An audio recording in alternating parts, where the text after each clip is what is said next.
Bonjour, c'est Jean-Noël Fenel.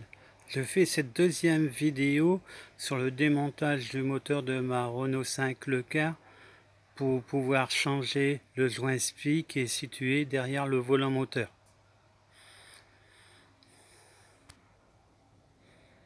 En général, quand j'ai un travail comme ça à faire, la première chose que je fais avant de lever la voiture et démonter quoi que ce soit sur la voiture, c'est de démonter et desserrer les écrous de cardan via le centre de roue. Il m'est arrivé dans le passé d'avoir eu des soucis pour ne pas avoir débloqué ces écrous avant le démontage des roues et la levée de la voiture.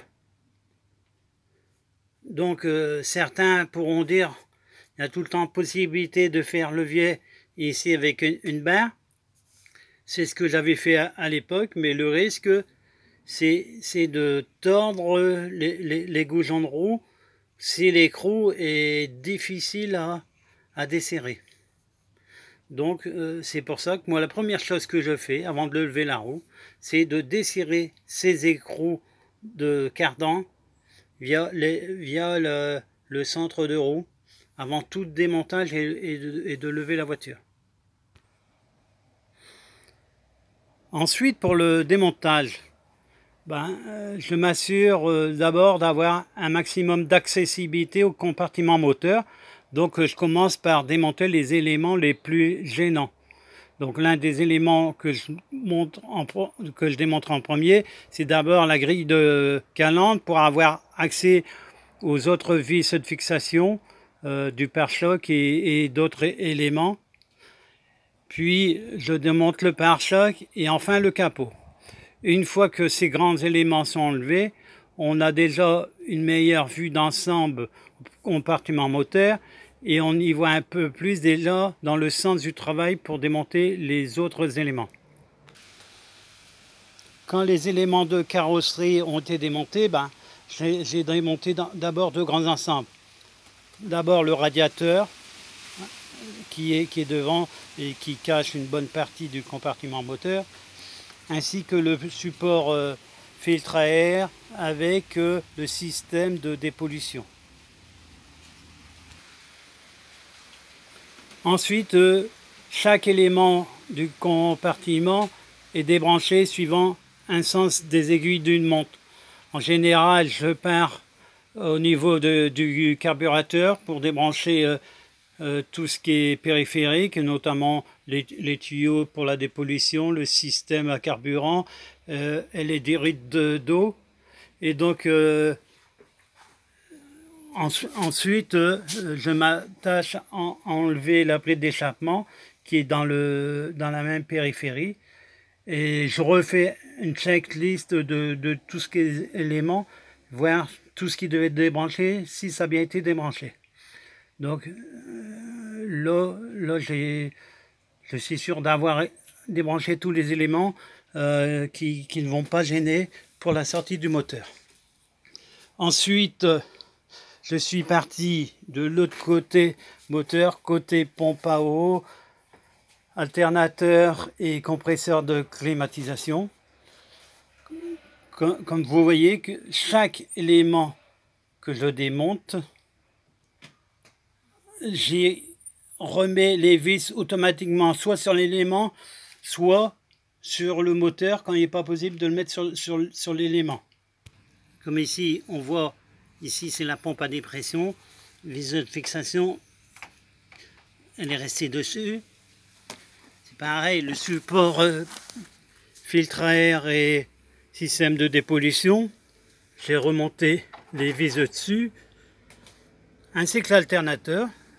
Là justement c'est très important, comme vous voyez par exemple la fixation de l'alternateur, il y a des entretoises, donc j'ai remis la vis telle qu'elle doit être sur le véhicule avec le positionnement des entretoises, parce que quand vous mettez tout ça dans des boîtes en disant, même si c'est bien repéré en disant que ce sont les vis d'alternateur, si le positionnement des entretoises n'est pas au bon endroit, des fois ça décale vos courroies et vous pouvez user prématurément vos courroies. Ainsi que vous voyez les vis du compresseur, j'ai remis les vis telles quelles parce que suivant la longueur des vis, même si c'est tous des vis avec du 13, si vous ne les mettez pas au bon endroit, des fois vous allez mettre une vis trop courte et vous pouvez avoir un souci de fixation.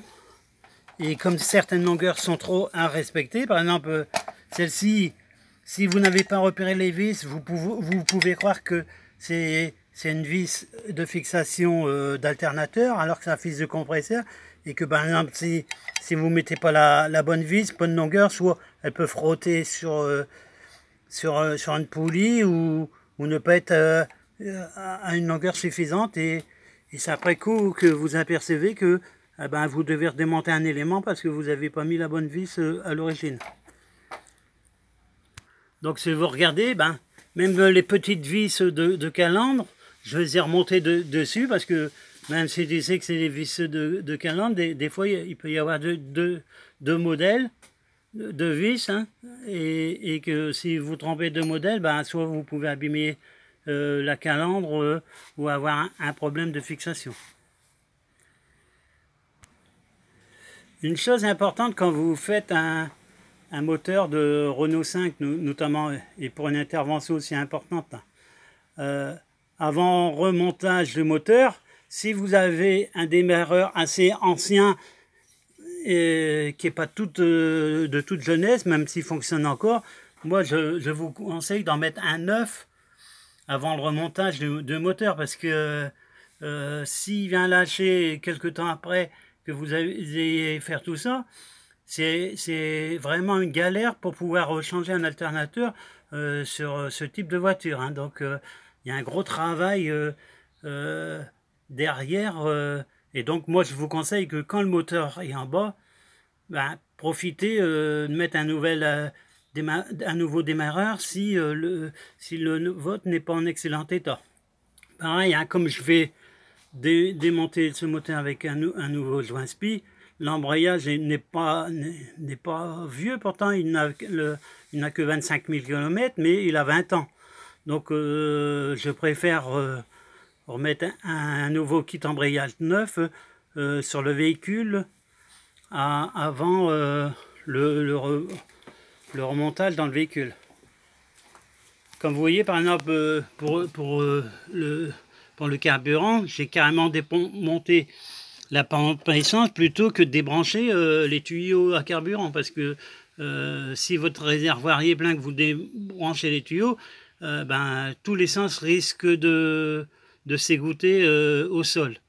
Donc il valait mieux pour moi de démonter carrément la pompe à carburant comme ça, plutôt que démonter les tuyaux d'essence. Autre chose, lors du remontage, et c'est là que ça sera très important, c'est de bien mettre une protection autour des poulies lors du remontage des éléments, parce que quand vous allez remonter l'alternateur ou le compresseur, des fois il y a des petits écrous à visser ici, et il arrive souvent que par maladresse que l'écrou tombe, et si ça tombe dans la cloche d'embrayage, vous êtes quitte à redémonter le moteur, parce que même des fois avec un élan, on arrive par moment à pas récupérer les éléments qui tombent dans ces trous de la cloche d'embrayage.